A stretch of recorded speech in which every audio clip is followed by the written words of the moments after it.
Now, a word on our sponsors, Low6. Of course, if you listened last week, you know we ran the contest for you guys, £100 prize pot. And if anyone got 16 out of 16 right from the first round games in the European Championship, you would have been invited on the show this week as our guest tipster. But unfortunately, no one quite going 16 out of 16. We did have one person win £50 of the prize, getting 13 out of 16. Congratulations to Bradsters84.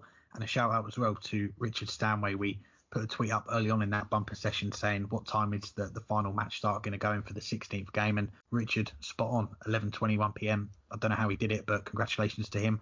In terms of us, battle of the co-hosts, well, it was pretty one-sided. The scoreline looks pretty tight, but it was over with about 4 or 5 games to go. Burton, you taking the honours with that one, 9-8, and I'll try and win a little bit of pride back this week because we're hoping to have a contest for Friday's games, and we could give you guys another chance. I guess we'll run all 16 games. If anyone gets all 16 right, we'll potentially invite you on the show next week as a guest tipster. But let's pick some games out. We'll go with the first 4 games lined up for that Friday afternoon, 12 p.m.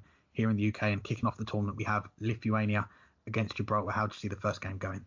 No disrespect for our guest that you'll be hearing from shortly, but I think you have to favor Lithuania in this one. Obviously, the Paris format is different, but Darius Labanauskas was in the BDO for a long time. So he will have had experience playing Paris, and very possibly with Mindaugas Barauskas, his partner. And Labanauskas is only a World Championship quarter finalist in both codes. Much more experience on the big stage. Even though this won't be in front of a crowd, it's tough to see past Lithuania in this one. I think they'll win it comfortably. I'll go 5-1.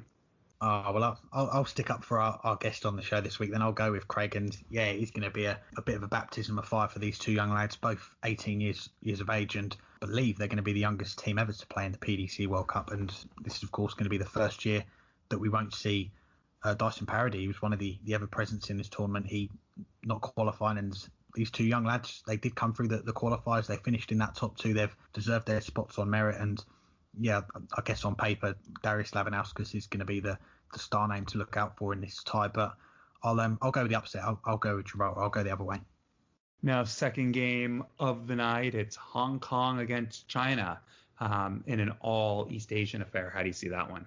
Well, like the first game, I think these two teams will be happy with the draw. They've both missed out on going up against one of the big seeds, and last year these two teams won 2 legs between them in the first round, both going out 5-1. So they'll be looking for better this time round.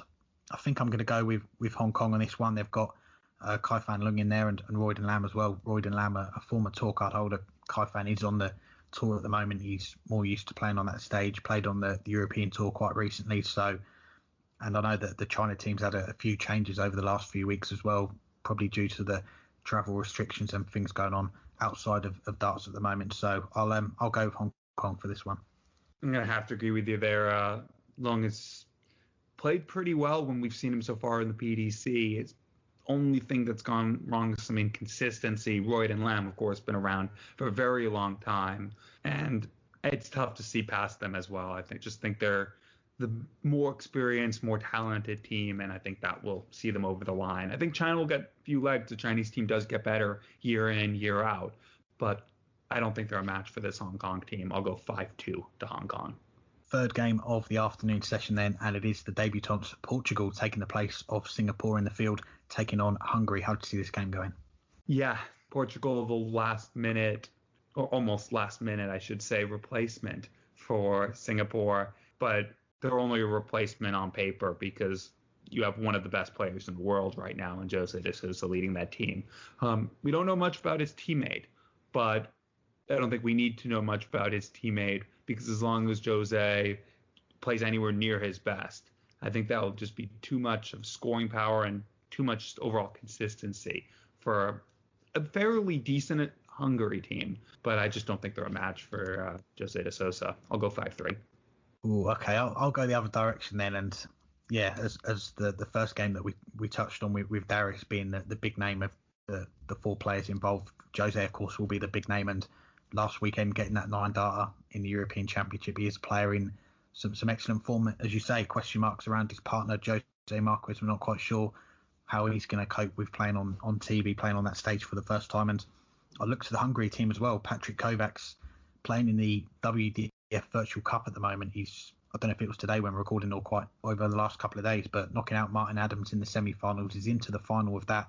And earlier on, I think he had 112 average in one of the knockout rounds. So he's playing some good stuff. Okay, it's online, but we're going to be behind closed doors this weekend. There's not going to be any fans there. So it is going to be a similar atmosphere. They'll probably pump in a bit of crowd noise, but there'll be as many people that were in Patrick Kovacs' start room watching him put in them big averages as there will be this weekend. So I'll go with the other direction. I'll go Hungary for this one. And then last of all, it's New Zealand and Denmark. Denmark, of course, one of the involves Per Larsen, one of the few remaining ever presents. I'll go with New Zealand on this one. And last year they had a fantastic run, didn't they? Halpe Pua and Cody Harris getting to the quarterfinals. They were one of the impressive teams. And last year as well, there was a lot of teams that put in some performances that maybe we didn't quite expect, teams that were unseeded, and New Zealand, they were certainly one of them. And I'm going to go with New Zealand on this one. I think it could be tight. Per Larsen, we know what he's capable of, but I think just those two together, they seem to gel really well. I'm going with New Zealand. I guess I'll go the other direction, since every time I've gone first, you've gone the other direction. I'll just to make sure we don't end up in a tie, I'll go for the Danish team. You mentioned how well New Zealand played last year, and Cody Harris, I've said multiple times on this show, is quite possibly the best player to have given Q School a go that has still never won a tour card. This year, with everything going on, I think the not having to travel halfway around the world is a big advantage. And knowing that, at least for Halpe Pua, when he gets back, he's going to have to quarantine for a while, just a lot more that will be on their minds than on the Danish team. And maybe that will just make that little bit of a difference.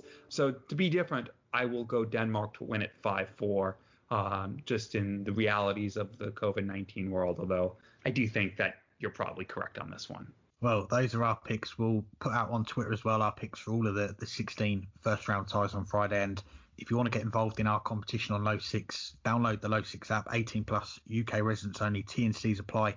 Please gamble responsibly, begambleaware.org, and just had a message while you were chatting there from Low6 saying that we've got another £100 prize pool for this competition. It's free entry as well, so go and check those guys out, go and support them, because they do support us. So yeah, we appreciate their support, and good luck to everyone who gets involved. And as I said, if you get 16 out of 16, could potentially be on the show next week.